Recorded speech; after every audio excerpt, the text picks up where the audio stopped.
Kept you waiting, huh? I've never played Metal Gear other than Metal Gear Solid 5, which, like, that's probably one of the things on my bucket list is to play all the actual Metal Gear games. And I didn't even beat MGS 5 because it's fucking a million bajillion big. Uh, and I was already kind of getting burnt out on those big, like, crazy open world games, third person, like Ubisoft style. Even though MGS 5 is noticeably pretty different from those, but anyway, top 10 anime. Whoa, dude, I'm doing it. Holy shit. These are Matt memes. Top 10 favorite anime. I like anime. I've seen a fair few of them in my day. I don't know how many I've finished, probably less than I've seen, but you know, you know how it is. But let's get down to it. Let's get down to the nitty gritty, if you know what I'm saying. If you see what I'm saying there with that one. Uh, let's get right to the fucking list. Number 10. Now this one, I mean, number 10 as a choice. That could probably maybe use some more time in the oven. I might pick a different show if I fucking considered and hummed and hawed over it for a while. But it's not that important. Who gives a fuck? Number 10 is Prison School. I was trying to remember the name of the show, which is my 10th favorite show of all time. It's Prison School. Prison School is funny as hell, which is the Matt McMean trademark version of saying it's funny as hell. Because one thing that is funny, hell. Two things that are funny, ass and hell. Um, yeah, the show borrows a lot from Million Dollar Extreme. Sam Hyde style anime. Very that'd be crazy. I would pay a lot of money for that for fucking MDE style of humor anime. But now Prison School is probably like the funniest anime that I've ever seen. Just features consistently the best jokes. Very funny, pretty much all the time. Uh, Features a gang of goons who are very likable. They have a strong sense of camaraderie, which is camaraderie, especially among males, because I am a misogynist. That's usually a theme that I really enjoy in media. It's one of my favorite film franchises. Band of Brothers. No, are those films technically? I guess not because they're on TV. But I don't, how much of Band of Brothers have I even seen? Ugh, I just ate spaghetti. Ugh. It's weird because I've been so like kind of lethargic for the last week, but now I feel like fucking I'm too spazzy right now, too getting off topic. But hopefully that's entertaining for you guys.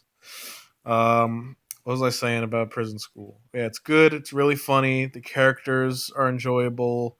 Um, the dub is great, which is how I watch it, which is how you should watch most comedy shows, especially if they are of a raunchier persuasion, which Prison School is. Um, it's just good. It's very good, very funny. The manga is less good, but that's mostly just because the pacing gets fucking ridiculously slow near the end. Um, and it's fucking a little bizarre. And honestly, I would probably enjoy that more animated. Um, but I mean, it's will we ever get a Prison School season 2? I don't fucking know. But I would enjoy it because also the best girl of the entire series is in the manga. She's not in the anime yet. She's one of the fucking goons that shows up at the very end when it's like, oh, we're putting the fucking underground student council in jail. And she's super fucking hot and cool, and she looks like the girl from Ergo Proxy.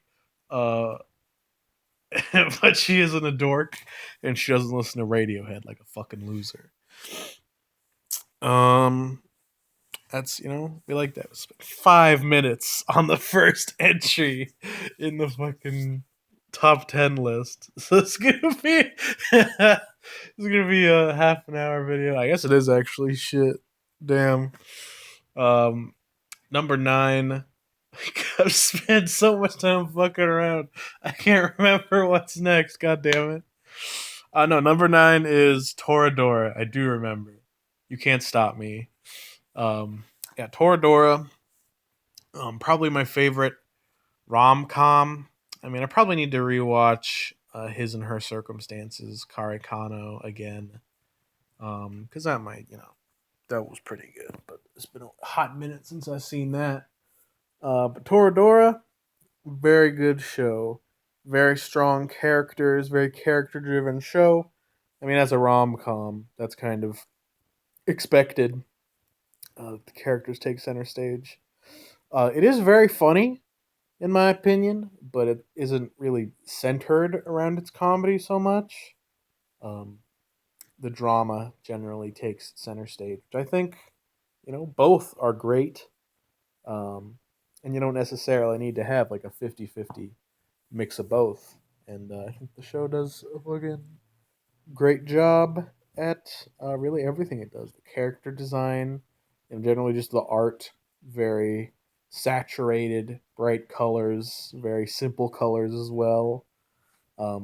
Usually the girls having like a fucking one tone hair color, which is this big bright primary color, which is pretty funny. Ami is the best girl, as you would probably expect if you're a man of culture like myself. It's just very good, very good show. With lots of drama, it'll make you cry in your pants if you know what I'm talking about, fellas. Number 8. Number 8, I have Rose of Versailles, which is the newest entrant on this list. The most recent show that I've seen, which is put on this list. I saw Rose of Versailles a few months ago, and honestly, it really seems like something that would not be. What the fuck? What the hell was that? I don't know what the fuck that was. It wasn't one of my animals. I see all of them. Anyway, yeah, it's not something that would normally be in my wheelhouse. For one, it's old as hell. I think it's from like the 70s or 80s. And generally speaking, TV anime from that time, not something that I'm interested in watching too much. Also has kind of the proto shojo style. I think it was very influential, and this is I remember here, but I think it's pretty influential for like how shojo as a style developed as well. And also a big part of the reason why fucking France is such like a fucking deal, especially in a lot of shojo stuff. Um, but yeah, the old shojo style can be kind of hard to get used to. It can be pretty campy a lot of the time. But despite all those strikes against it, in my eyes at least, I fucking loved the hell out of Rose of Versailles. Um, it's very much, um, a drama, almost a melodrama at certain times. But I feel like, given the, because it's a historical drama, set a little bit before the French Revolution and then going through that. um, the kind of melodramatic, almost petty shit that happens at the beginning of the series makes sense because they're a bunch of um, snobby rich aristocrats, and the whole idea is that they are treating this petty nonsense bullshit as the most important thing in the world over the well-being of their subjects that are starving and shit. The main character Oscar, super likable, very cool individual. Not the deepest character in the world, but you don't need to be. She is honor, cool, likes the poor dog. Am I gonna have to kick you out? Likes the poor people. It's good. I was kind of worried actually, like politically speaking, for the show because the vast majority of its cast. Okay, hang on a second. I had to go kill my dog. Um, yeah, the vast majority of the cast are um, aristocrats, and they are presented as protagonists and likable and stuff like that. So I was concerned that the show would be like, the French Revolution's kind of not that good, dude. What to think about all those aristocrats? But it does actually be like, yeah, I mean, there's a little, some of it went a little too far, to be honest. But on the whole, you kind of had to do it, yeah. Which was surprising, honestly, because Japanese animes frequently have some kind of bad politics, but you yeah, so it's very good. I'd recommend watching it. Um, Even if you're not a fan of older anime, typically, if you just like a good drama, a very strong character-driven drama, especially a historical one, I'd advise checking it out. You will hopefully enjoy it. Number 7 is JoJo's Bizarre Adventure, or if you're gonna make me pick one part like a fucking dick, I would say JoJo's Bizarre Adventure Part 7. And I'll just talk about Part 7 because talking about the whole thing is pretty crazy. Um, Part 7, I mean, it's kind of a meme among a lot of JoJo fans. Like, oh, fucking Part 7 shit. Part 7 bad. But I feel like it really is kind of the perfect JoJo part almost. It takes a lot of the best elements from other parts, like the really imaginative and fun fights from Part 5. Um, the sense of camaraderie, brotherly bonds and shit from Part 3, the more nuanced character writing, and some of the more low key, chill moments from Part 4. Smush them all together, makes them into a part with great everything. Great fights, great characters, great art. Everything is good. Everything is good, JoJo. You know how JoJo is, I'm sure. So yeah, I'd recommend read it or wait until 2050 and you can watch it. But don't skip parts. If you skip any JoJo part, then you are subhuman. Um, that's not good. Don't do that. What was 6? Yeah, number 6 is Berserk. Um, and about Berserk. I ain't got to tell you about Berserk. Um, but it is the manga though, not actually the anime. I said this was a top 10 anime list, and I just now realized I forgot to add the caveat that there are 2 mangas in here, which is Berserk and JoJo Part 7. Because I don't like the Berserk anime. Check out my YouTube video. The Berserk anime is not good, which I made, which explains why none of the Berserk animes are good enough for Berserk. Yeah, this was Berserk manga. What can you say? The writing is great. The art is fucking bananas. Um, it's all good. It's dark. It's edgy. It's unique. It's cool. He's got a big sword. What can you even say to a thing like that? What can you say to a man who's got a big sword? He comes up to you with a sword and he says, "Hey, this looks more like a big hunk of iron than a sword." I can barely even recall the sword. Whatever the fucking meme is. Yeah, you should read Berserk. Honestly, I would probably put it higher if I was not caught up on Berserk and now trapped in the eternal fucking miasma of hell that is waiting for Berserk to come out. Even now that he's not, taking 8 years to get off of a boat, it's still painful waiting like the 4 months for shit to happen. It's a rough time. It's a really rough time, especially with those last chapters he just put out, where he was like, "Oh hey, Casca's fucking awake, and she's gonna talk to Guts," and you're like, "Holy shit!" And then you have to wait 4 months for the new chapter, and then it's literally just a goddamn like little filler thing of Griffith fighting some people. It's like, I mean, from a narrative perspective, yeah, that's probably good. Like if you're reading it all at once, because gets you hype, and then you have to wait a little bit for this thing to happen, and then you lead into fucking Guts and Casca talking. But in real time, it's the most infuriating shit I've ever had to experience. So maybe don't quite catch up, but read most of it if you don't want to fucking die from upsetness. But yeah, Berserk is great. Guts is a top husbando. Made me cry just because I felt so bad for Guts because Guts gets mischaracterized as like this crazy, angry, edgy man, but he's just a sad guy who is forced to be crazy and angry by outside forces. Yeah, Berserk is great. Read it. Number 10, no, number 5, close enough, divided by 2. Uh, Number 5, I have, what do I have? Oh, yeah. Number 5, I have Samurai Champloo. And this is going to be my hot take for the video, folks. Samurai Champloo is better than Cowboy Bebop. I like the characters more.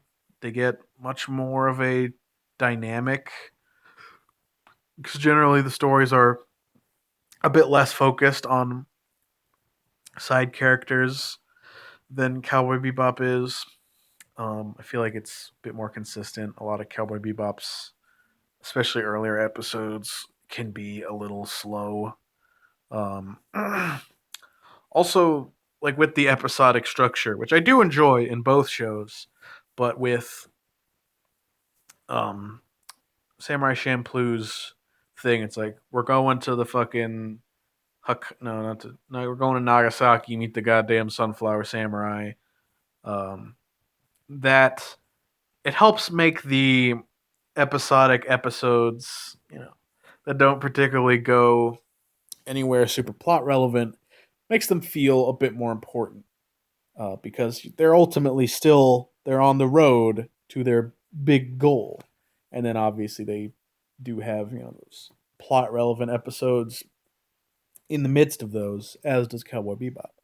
But Cowboy Bebop, it oftentimes just kind of feels like they're fucking around, which isn't bad, but I prefer Samurai Champloo style of doing it. Also, hip hop is a cooler aesthetic than jazz, and also hip hop meeting with fucking feudal Japan is cooler than jazz and sci-fi.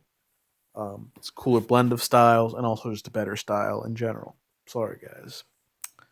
Um, and fucking, I like the happy ending of Samurai Champloo more than the everybody dies ending of Cowboy Bebop. Sorry if I'm spoiling things for you, but you know what? Spoilers don't fucking matter. All right. Although I mean, whatever. It's old. It's an old ass show and super popular. How have you not seen Cowboy Bebop? Have you not seen Samurai Champloo or Cowboy Bebop already? If you haven't. But yeah, the happy ending is nice and honestly is more surprising than the everybody dies ending in Cowboy Bebop because it really seems like everyone's gonna die and then none of them do, and it's nice. It's a fun time and it's good. So yeah, Samurai Champloo, great. I mean, great animation, good characters, all the dumb generic bullshit I've said about everything else. Number 4, Steins Gate. Probably on this list, like the first thing to go on the list, I guess. 'Cause it was one of the first anime I watched. Upon knowing what anime was, at least. And Steins Gate is fucking great. It is the best dub of all time, according to my list of the top 10 dubs of all time, which you can check out on my channel. I love fucking self-referencing my own. I gotta go let the dog back in. I love referencing my old videos because it makes me feel like a goddamn real creator who has a backlog of good videos, even though I don't. Because all my old ones are shitty for the most part. Uh, oh yeah, Steins Gate. Yeah. I really like Steins Gate, not just because it was one of the first anime I ever saw, but because it's still really good. Yeah, I was saying best dub of all time. Um, Fucking very good tonal debate in it because I enjoy shows that do that. I enjoy shows that will kind of slowly become other things. Because initially it's just fucking around with a lab, doing some funny time travel shenanigans, and then it turns into your friend is dying eternally, turns into some goddamn endless eight shit. Um, and then fucking save the world from an evil time travel organization, which is crazy and it's cool. Okabe, probably one of the fucking best anime protagonists in the last, 10 years, 15 years, whatever. Um, Definitely one of the ones that gets the most development, and is just the most fun to watch, which is good because I'm sick and tired, sick and tired of evil, sick and tired of fucking shitty, boring protagonists that don't have character. They're just dumb audience insert bullshit. And even though fucking the fucking Steins Gate is made from a goddamn visual novel, which are notorious for having the most self-insert protagonists, which honestly usually makes sense because fucking you will choose shit for them. Okabe is still really good. I don't know how they did it, but it's good. They did it. Um, yeah, the three main characters of Okabe, Mayuri, and Makise are all fucking 10 out of 10 wonderful characters. I don't understand why I like Mayuri so much, honestly, because, you can kind of just be like, oh, she's kind of like a moe blob or whatever. And she kind of is, but like, when I was watching Steins Gate Zero and they implied for like half of a second that Mayuri was like fucking had a crush on Okabe and that he was like not reciprocating, I almost cried. So I don't know why they made me feel so much for this character that honestly doesn't have like any depth at all, really, and is kind of just cute and not even like ridiculously cute. I don't know how the fuck that happened, but it did, and that's just And then Makise Kurisu, obviously, probably one of the more iconic like waifus from the last 10 years or so. And for good reason. She's a great ass character. Her design is goddamn gorgeous, 10 out of 10. Um, and she's fucking cool and good. Um, Also, Moeka Kiryu is probably the hottest anime character of all time. I don't know how they managed that with a personality that I really am not that much of a fan of generally, but she's ridiculously hot. I don't know how. It's a fucking mystery show, honestly, in terms of how it makes me feel emotions. But anyway, number three is Trigun. Trigun is low key, high key, underappreciated, underrated, whatever. Um, because it's fucking, it's brought up alongside, like Cowboy Bebop and stuff. I mean, especially Cowboy Bebop because they're very similar in a lot of ways. Um, but it's respected as like a '90s classic show or whatever, but less ubiquitous and less appreciated generally than Cowboy Bebop, which I think is dumb. Because Trigun is way better than Cowboy Bebop. For one, it leans less into the sci-fi and way more into the western, which is good because western is the best aesthetic possible. If you want to, measure it out scientifically speaking, westerns are the coolest aesthetic. They are the coolest setting for your story, is in a western style. So, that's one point in its favor. Two, it has a better opening.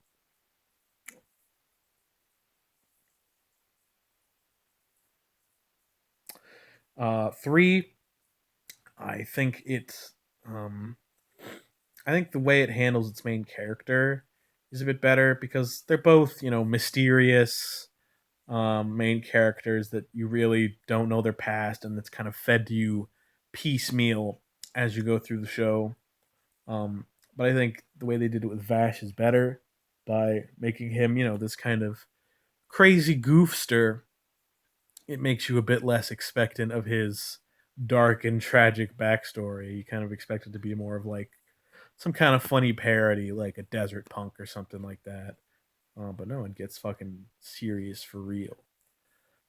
Also, Nicholas D. Wolfwood is the greatest man ever made, the greatest man of all time, the coolest man of all time. He's got a big ass cross, which is full of mercy, which is actually guns, which is badass, um, and it's great. Even the like kind of more episodic, goofier stuff in the beginning of the show, um, I think that's still really good. And then the drama stuff that happens after the gung ho guns show up is even better, and it's classic shit. I honestly prefer the like gradual increase of seriousness and stuff that Trigun does, rather than the like sporadic blasts of it that Cowboy Bebop does. Um, but fucking yeah, Trigun, great. The only thing Cowboy Bebop has over it is it looks better and the dub is better. Which, even though the dub of Trigun is pretty good, especially for its time, Johnny Young Bosch, weirdly enough, despite being like honestly my favorite voice actor, kind of really inconsistent with his performance and sounds bad a weirdly large amount of times. Um, but other than that, 10 out of 10, amazing show. It's great. Number two, my number two favorite show of all time is Azumanga Daioh. Um, and it's become increasingly popular once Digibro kind of started leading the charge to really appreciate like moe shows and kind of dig deeper into their emotional cores and stuff. But what I like so much about Azumanga Daioh, even though it was kind of like the progenitor of K-On! Or fucking Hibike Euphonium and stuff like that, these moe cute girl shows that have kind of deep. Well, Hibike Euphonium is actually more of a drama, but you know what I'm talking about. A K-On! Or a fucking what other ones am I thinking of? People like as much as K-On! Maybe just K-On! Maybe it's only K-On! But that kind of stuff that people were able to kind of delve deeper and grab emotional cores from. What I like about Azumanga Daioh, which I was saying, despite being the progenitor of that kind of style, by kind of creating the moe show as we know it today, is that it doesn't really have that emotional side to it. I really appreciate, honestly, that it is straightforward in just being cute girls having fun, being friends, doing funny things, having a fun time throughout their high school. I mean, if you wanted to, you could be. I mean, you could be like, oh, it's about friendship and stuff, but outside of really vague stuff like that, which the show, honestly kind of addresses on its face. It's like, wow, we're really friends. I like the very end when they all graduate and stuff.